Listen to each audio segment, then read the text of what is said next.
You know, with all the fancy kits out there these days, I think it's time to get back to basics and unbox a budget-friendly classic, the Tamiya Neo Fighter Buggy on the DT03 chassis.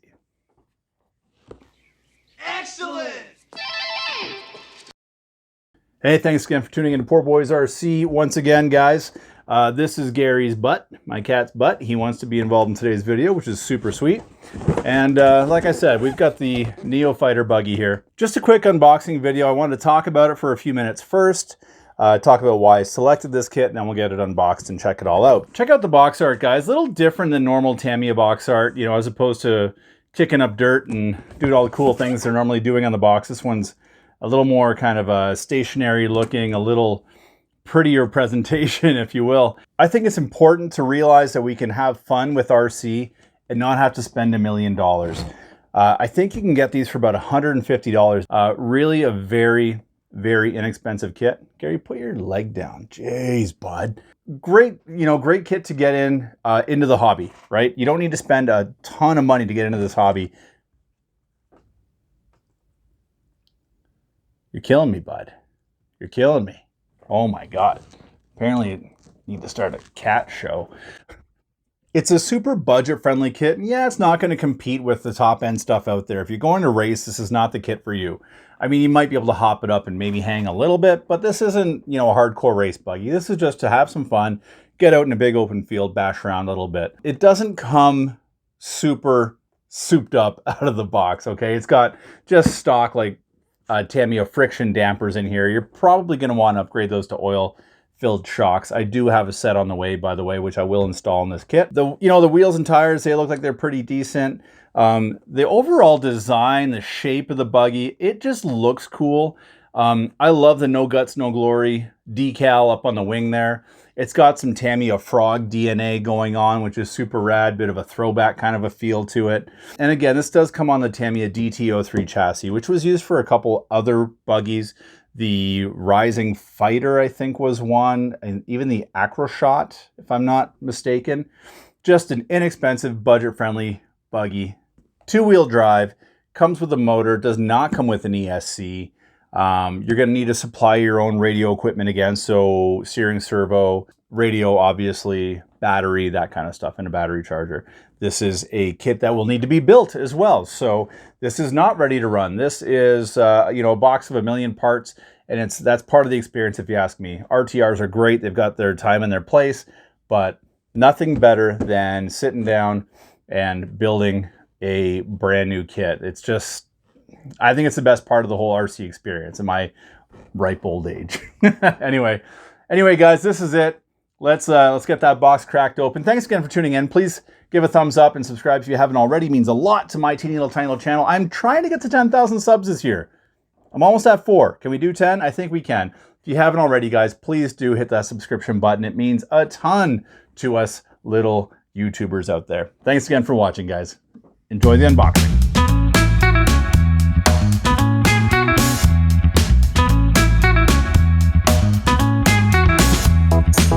I think one of my favorite parts of this box art is this rad little dude here throwing up the peace sign. I like that guy. He's got a good attitude.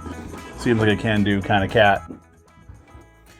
Anyway, again, this is a very much an entry-level kit. You don't see anything fancy. No nice blister packs. No fancy packaging really here going on whatsoever. A bunch of parts thrown in a box, which is a-okay by me. We're going to start off with some tires here. I'm just going to grab stuff at random, guys. Nice spiky rear tires that are actually not a super hard compound, which is unusual for Tamiya. Normally you get these really hard tires. This is actually quite nice and soft, and I think they'll give us some good grip. And these fronts are actually a little bit wider than I thought they were going to be. All right. All right. I'm starting to dig it already. Little tires. We got the body out next. That's a body with a wing. It is made of polycarbonate, so you will need Tamiya PS paints to paint this. You have to trim this out yourself, obviously, and apply your own decals. Wheels, we just got front and rear. The fronts being a little bit narrower. Kind of a neat design, too. Lower A-arms, front and rear. More A-arms, maybe lower, maybe upper. I'm not too sure. These may have been upper or lower as well. I'm not exactly sure. I've never built one of these before. So we've got a combination of upper and lower A-arms along with some body posts, front and rear bulkheads, little front bumper. One thing that I like about this buggy is that it does have a sealed gearbox. So these Tamiya gearboxes I find are really quite tough, and they can handle a good amount of power as long as you've got a differential that can handle it. And I'm quite sure this one comes with a gear diff, which I'm a huge fan of. They can handle big juice. So here we are with the nice ABS plastic gearbox. I think this guy can handle a little more power. And yes, I was right. So here's a differential here, and this will be the 3 Sun Gear style closed diff, which some will argue they don't, you can't tune them as well as you could a ball diff. But again, this is a budget-friendly kit, not a race buggy by any stretch of the imagination. So this differential, I think, is going to hold up really, really well. Just some front uprights in this bag here. And this bag is our chassis. We've got kind of a 2-piece longitudinally mounted or configured chassis here with our front and rear shock towers. A couple extra pieces I can't really identify just off the hop, but kind of a neat looking chassis, kind of like it sandwiches the steering servo in the front center. Kind of a cool design. Here we've got our rear dog bones and our drive cups. And these dog bones, as you can see here, guys, these are made of plastic. At least somebody out there is going to correct me, I'm sure. But, I think under regular power, you're going to be okay with these. But if you go with like, any high power brushless setups, you're going to want to consider upgrading these to metal. And there are a lot of upgrades available. This is my favorite bag, the big bag of screws and goodies. Let's see what it's got in here for us. Let's start off with the motor. The classic Tamiya 540 Mabuchi silver can is included in this kit. Pre-soldered connectors, thank you. Bag B, we've got some sun gears, some spider gears, on-off switch cover, which is kind of cool. Comes with a pinion gear, and just a bunch of screws and hardware. Bag C, we've got our front and rear springs. Again, this kit comes with friction dampers, not oil dampers. So she's going to be a bouncy gal right off the hop. We're going to want to upgrade these. RC parts bag D. We've got some 2-sided tape, some zip ties, the obligatory T-wrench, and a little more hardware, some body clips. Bag A, a little more 2-sided tape, some front uprights, our looks like our steering tie rods, and more screws, more hardware. Tamiya style servo saver, tried, tested, and true. 40 years running. Why change it? Still works. Love it. And this final bag is our shock components. And as you can see, there's not much here because these are basic ass shocks. These are just friction dampers. So I've got a new set coming in the mail. Hopefully they arrive in time. That is that. Now, let's get into the decals, as you folks like to say. No guts, no glory. Again, even the decal sheet here is pretty minimum, guys. And I love the fact that they've got the frog on there. That is so cool that they gave that little throwback there. Very neat, very neat. Here are the instructions for the body, which are, again, I'm going to say it again. You've heard me say it a million times. Tamiya is simply the best when it comes to assembly instructions.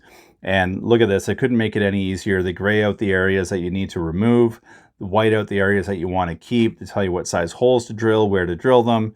Just really amazing, highly detailed and easy to read instructions on this body.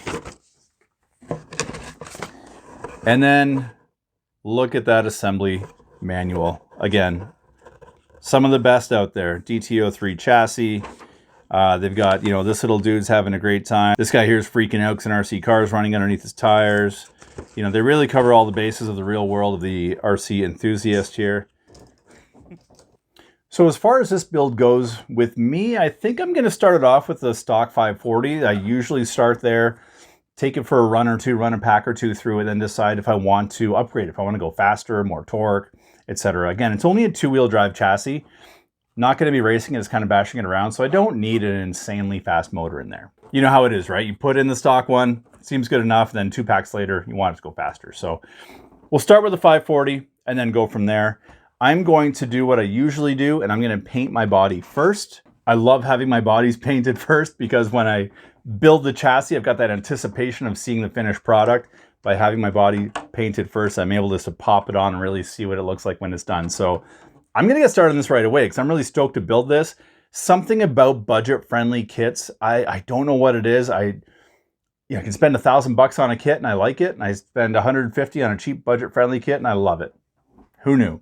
Anyway, I'm going to get started on this. You guys have an awesome weekend. Thank you again for watching. I love y'all, and be excellent to each other.